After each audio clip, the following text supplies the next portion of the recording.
Hi, this is Michael Eltz, host of Turning Pages. Just a quick note about today's episode. It is a rebroadcast of a 2017 interview I did with Andrew Pyper, the author who passed away earlier this week at the age of 56 due to cancer complications. The author of 10 novels. The only time I got to speak to Pyper was about his book, The Only Child, which is a reexamination of Gothic horror. He came to town for the Winnipeg International Writers Festival, formerly known as Thin Air, now known as Plume. I encourage you to check out his work. I hope you enjoy this episode, and I send my condolences to his family, friends, and fans. Welcome to Turning Pages, a series of in-depth conversations with authors about their works. All right, well, novelist Andrew Pyper is in town for the Winnipeg Thin Air Festival, and his latest is The Only Child. Welcome, Andrew. Thank you very much.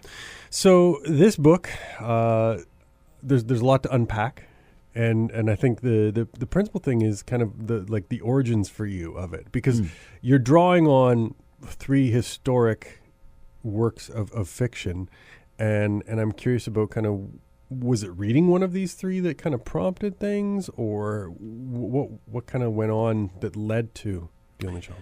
Well, the novel actually was born out of a failed previous novel, or at least a failed idea for a novel, which was I had this premise where sociopaths, the people who don't have empathy or can't feel love or have really sort of any human connection, they seem to be playing a greater and greater role in our society. They seem to be, running our corporations and often Countries. Our governments. Yes. And so I started to wonder, is it almost I was seeing articles, like we were saying, being a sociopath gives you a greater chance for success in life because, you're not held back by caring about other people.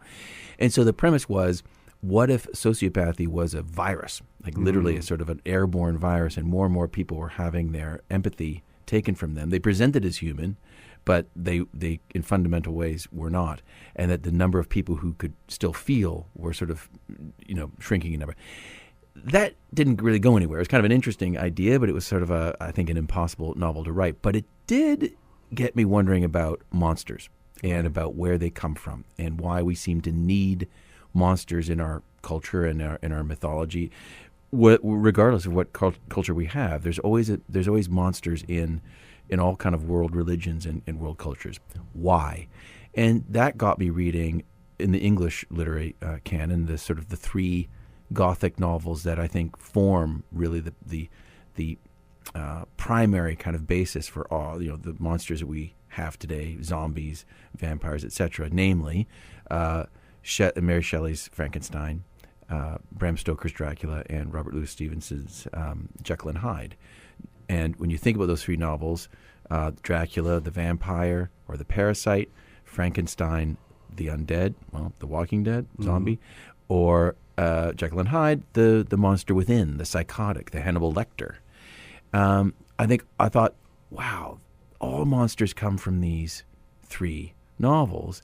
And then I started to wonder, well, what if one person inspired all three? Someone who is an immortal, who traveled and is with us today. What would be that person's concerns? What would he want? What message would he be trying to convey? What would be his motivation in contemporary life? And that's when I gave him an only child. I gave him a daughter that he would seek out, or at least invite her to seek him out. Right. So basically kind of presenting yourself with a problem and then figuring out how to solve it is how you went kind of about writing this thing? Yeah. I think that's, I don't know if that's true for other writers, but for me it is something of the asking of questions, or, yes, as you say, the sort of the solving of problems, or going off on a wrong path, but it leads you to unexpectedly the right path. But I think all novels, certainly all my novels, are born out of questions that I find fascinating or angering, or there has to be something behind them.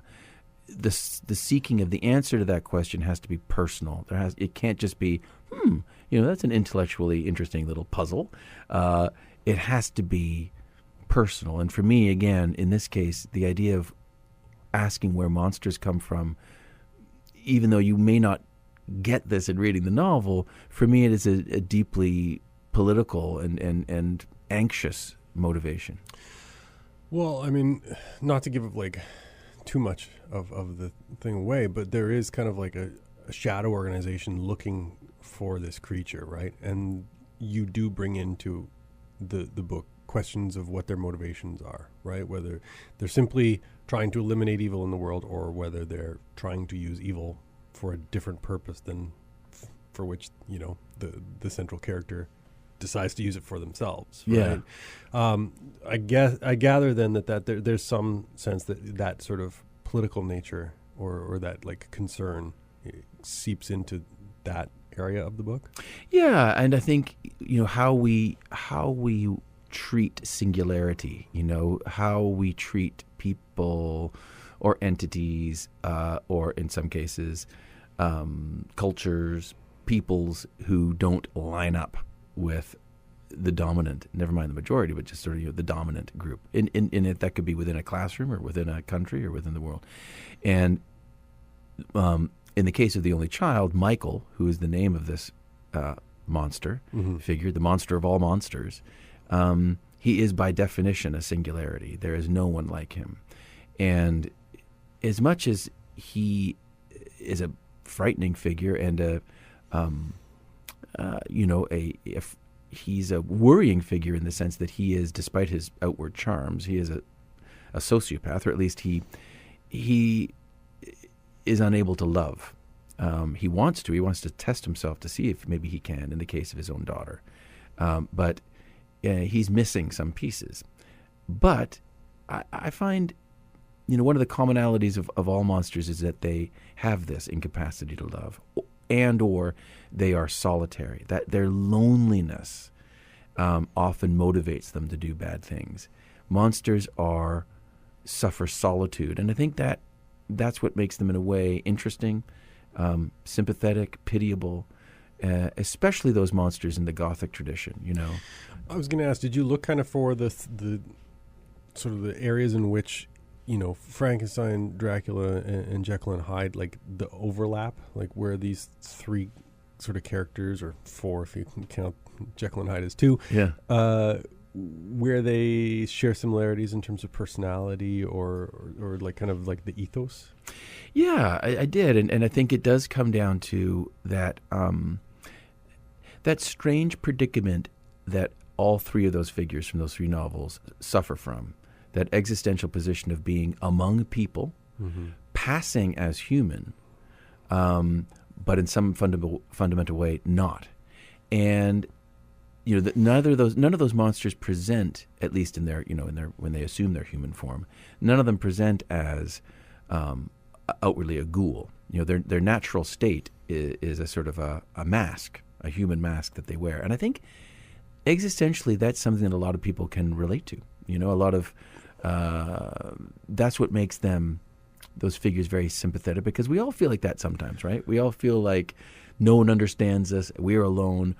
There's something inside of us that if we were to unleash, it would perhaps frighten or alienate others, including ourselves.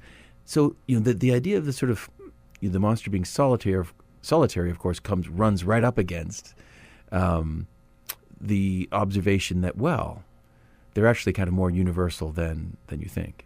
Right. Because even, I mean, like Lily, the protagonist, she wrestles with this, whether this is something innate or within her. That you know, does she have that capacity, right? Like this is a question she asks herself, and that is a universal question, right? Like, I mean, everyone kind of wonders, and I think it's maybe like the Buddhist tenet that you have, you know, the capacity for both good and evil within you, and it's how you choose to like balance those scales or whatever that. Yeah, absolutely. And I think a part of that struggle too is, you know, how to what extent are we obliged or fixed by our parentage? You know, to what extent can we buck that genetic trend, which is another way of saying fate? Can we fight that? Can we resist it? Or, despite all of our best efforts, perhaps, we are bound to reproduce and recreate the legacies, however unwanted, perhaps, that our parents give to us. That And then, sort of flipped again, from Michael's point of view, and I'm a parent now myself, and one of the things that I think inspired the novel was that parental responsibility that I had never recognized, never even really thought about when thinking about my own parents. And even when I first became a parent, I didn't really think about it. But that how you teach your child about yourself, right? How you kind of impart the information that goes into who you are in the full sense, not just, hi, I'm daddy, which is another way of saying, hi, I'm a symbol. Mm-hmm. But hi, I'm daddy, and I'm a very particular personality, and I've done good things, and I've done things that I'm not proud of, and here's the whole photo album that shows daddy in the good and the bad, and the full, again, sort of the full human spectrum that is the father in this case. How do you do that? When do you do that? And do you do it in a sort of like here's the whole thing, or do you hide it? Do you sort of hide it for the entirety of your life, the fullness of truth of who you are? But that handing down, that legacy from parent to child, where the legacy is information, is something that really interested me, and again, as a parent, kind of took me by surprise. So on that note, so the handing down of information is accomplished in this book through like journal pages, right? And I'm always curious about kind of like interiority, right? Like which voices get heard in a book. And so it's Lily's story. She's the protagonist, so we hear her interiority. But this allows you a way to get inside Michael's head without the book being from his perspective. Was that like something that you were consciously thinking about, or was that just kind of how things came out because this device of using these journal entries allowed you to kind of like tell a story backing up, centuries? A bit of both. Yeah. I think that's a very good question. I mean, in an earlier iteration, an earlier draft of the book, the journals, Michael's letters and journals, almost constituted half of the book. My initial intent was for it to be kind of a bifurcated book, like half Michael's. So like chapter 1, Lily, chapter 2, Michael, kind of thing. Exactly, yeah. And that earlier draft kind of luxuriated more in Michael's story and backstory, and sort of spent more time with the novelists that he encountered, and it was a bit more historical versus the contemporary story with Lily. And that was, kind of squeezed out of the book in subsequent drafts through the editorial process. To be quite honest, I'm not entirely convinced rightly so. I mean, I think I'm pleased with the book, but I think there's another book out there that the world will never see, where Michael's story is fuller and more almost equal to Lily's. And I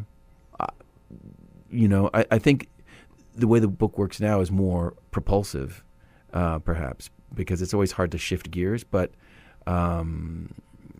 yeah, I mean, I was really fascinated by reading about this very unique life, told from the point of view of the guy who lived it. Right. So that shifting gears, I mean, some of that obviously is accomplished in editing, but in terms of like writing at a breakneck pace, or at least writing so that it reads at a breakneck pace, where you are dipping into history, how do you like balance or like keep your foot on the gas in those situations? I think suspense and that kind of page-turning compulsiveness of a book is really driven. It's driven in part by pace, part by making stuff happen fast. I think sometimes people can assume that's the only thing that's going on. It's just like, go fast. It's not so much that. It's asking questions.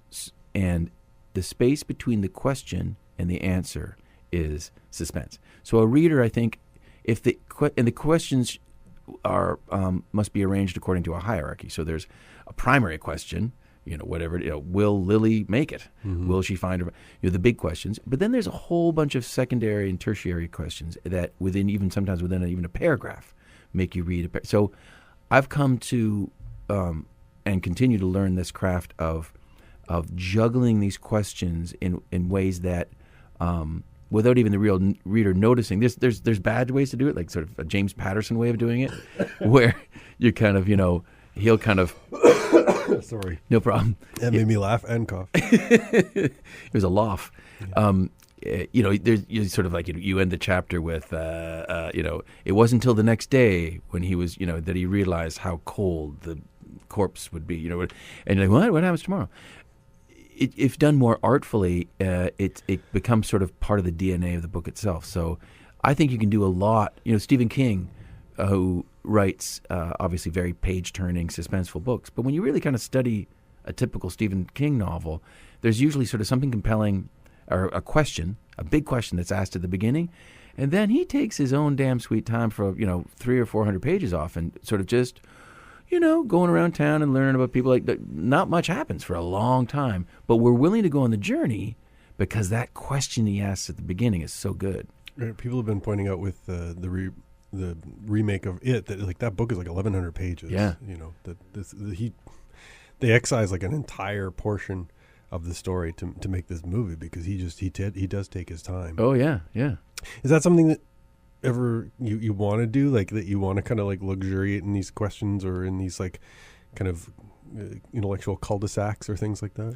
Usually the books have, the last few, now that I think of it, they've all had, so in this case, as mentioned, it was Michael's journals. In the previous book, The Damned, there was a lot more Dante's Inferno, which is now just a ghostly background kind of influence to the book. It was much more explicit, and there was a lot more textual referencing of that. In the previous book, The Demonologist, which is inspired by or references Milton's Paradise Lost, the book played a much bigger part in that book. And in all those cases, that I think those are necessary jumping off points, and but a lot of that ends up being cut. Why? I don't know. I guess you could sort of have a wrestling match with your editor and say, well, you're just wrong. I think it's almost like, I think ultimately the decision to reduce those aspects of the book are the right decision because you're really, it's sort of like leaving the scaffolding up around a building. It's like, well, that helped you build the building, but now it's time to take the scaffolding away and see what you've really made. Right. Milton's Paradise Lost, Dante's Inferno, now, Frankenstein, Jekyll and Hyde, and Dracula. Like, are you trying to kind of like remind people of kind of the like influence and everlasting presence of some of these like historical works that maybe people don't think of as having contemporary relevance? Is that something that's a bit of a byproduct? Yeah, I think it's a side effect. If someone reads The Only Child and then goes away and reads Shelley's Frankenstein, which I regard as a masterpiece, a genuine masterpiece, then that's great. I must confess that my primary motivation is way more selfish in that, being able to revisit and plug into an existing mythology like, the vampire or demons. That's a very powerful resource that's out there in the world and has been out in the world for, in some cases, multiple centuries. Mm-hmm. And so if I had to sort of invent my own from, this story's not going to reference anything that precedes it. It's harder to do. Whereas sort of updating or plugging into an existing thing, it just sort of gives you an energy boost by that exchange in itself. Right. You also in the acknowledgments reference like 3 sort of academic works on those books too. How much did you lean on those in terms of like the building of the situations in which Michael encounters Mary Shelley and Bram Stoker and stuff like that? A lot, yeah. There's obviously those exchanges when Michael meets with Stevenson, Stoker, and Shelley are entirely fictional. Yeah. As far as we know, Mary Shelley did not make out with a guy, a stranger on the shores of Lac Léman, but the circumstances other than that are real, so biographically true. So I was reading those books really with a single-minded search for what would be a moment in these people's life that would make sense for someone to come along and give them the best idea of their creative lives.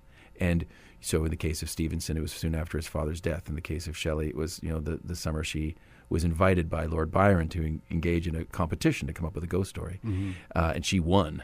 Decidedly, and continues to win. It's the best, that's the best Gothic novel ever, and so well written too. And then Bram Stoker, who was a frustrated artist, who was a theater manager, who worked for the great star, the great actor Irving, who sort of commanded the stage, and Stoker was a struggling hack. Imagine that guy sort of bumping into someone who is a real life vampire, and gives him the idea for Dracula, which is actually a bad novel, really, but a brilliant premise, and gives us so many wonderful images. So that was fun to kind of look at these people's lives and imagine the moment that they got their steroid shot. Mm-hmm.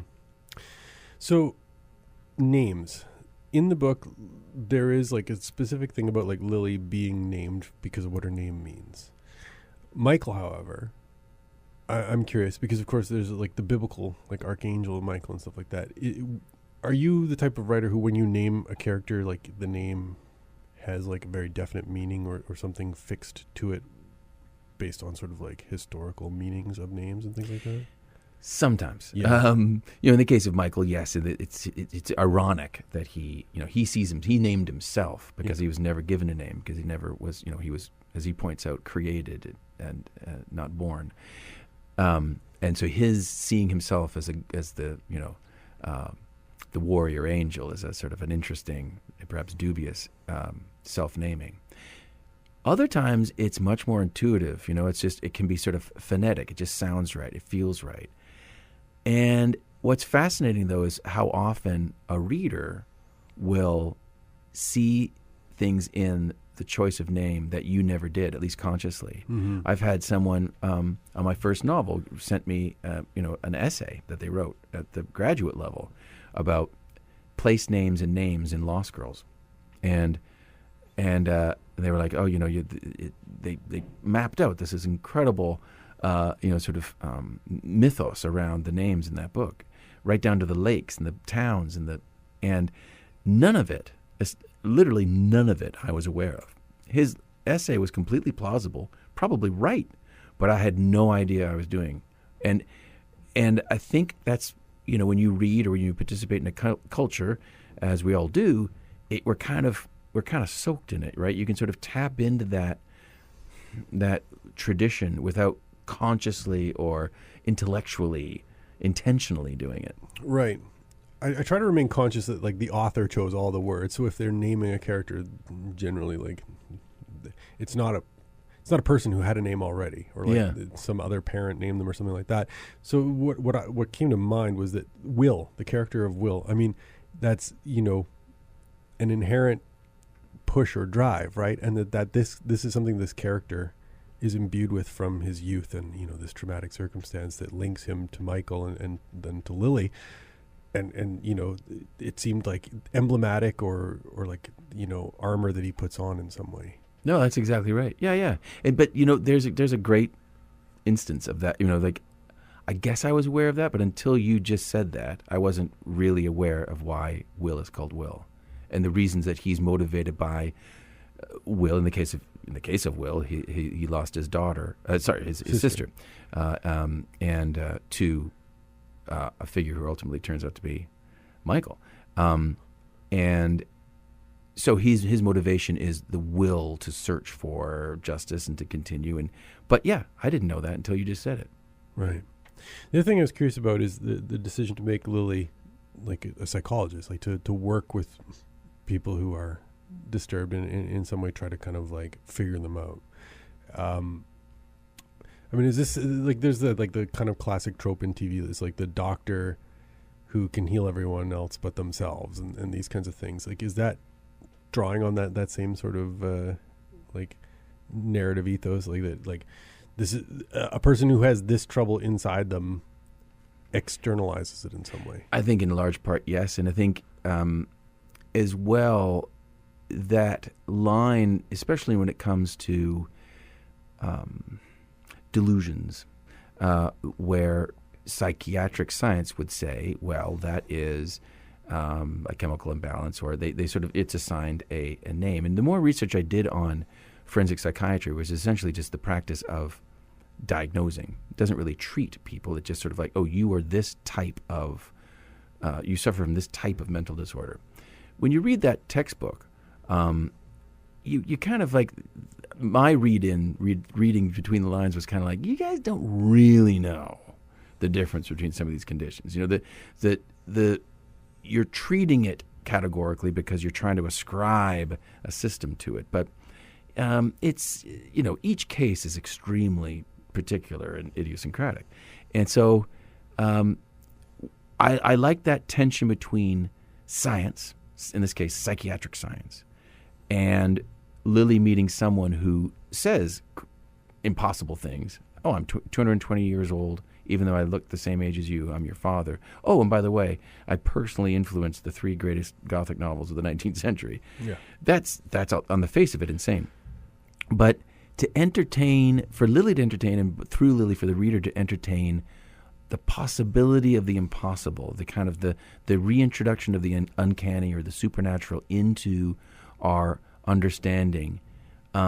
I like that tension. Because I think it kind of sheds it sheds light on how sometimes how thin and false our confidence is in science. Right, and there's some great kind of balancing where like you're wondering if Lily is like having like a psychological episode where she's imagining most of this, right? Like you're allowed to kind of question her, and it again reminds you kind of how tenuous sort of the grasp on some of this is when it comes to like the mind, right? That like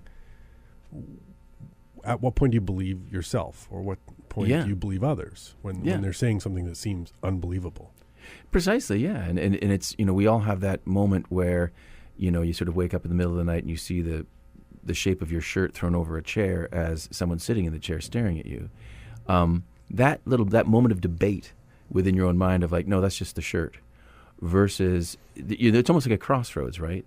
That your brain kind of very quickly decides which path to go down, which is either like, you know, you bolt up screaming like there's someone in the room, turn on the light, versus oh no, that's just my shirt, it's just my shirt. At the end of the day, it remains something in the dark. The greatest likelihood, I suppose, is that it's a shirt, but you don't know because you probably go back to sleep or you turn on the light to confirm it's one thing or the other. But that state of it could be either, you're really just deciding between the two, as opposed to discerning factually which one it is. Right. Well, hopefully folks decide to read The Only Child. It's a very, very interesting book, and I love the premise of this, you know, person who has, for the rest of us, unwittingly shaped fictional history, and that there was a central character who embodied these traits, and I mean, I'm curious if there is this next novel about sociopathy in politics, because I think it's certainly ripe for the moment. Yeah, I don't know if I'll ever get to that, but thanks so much. Right on. Thanks for coming in. Cheers.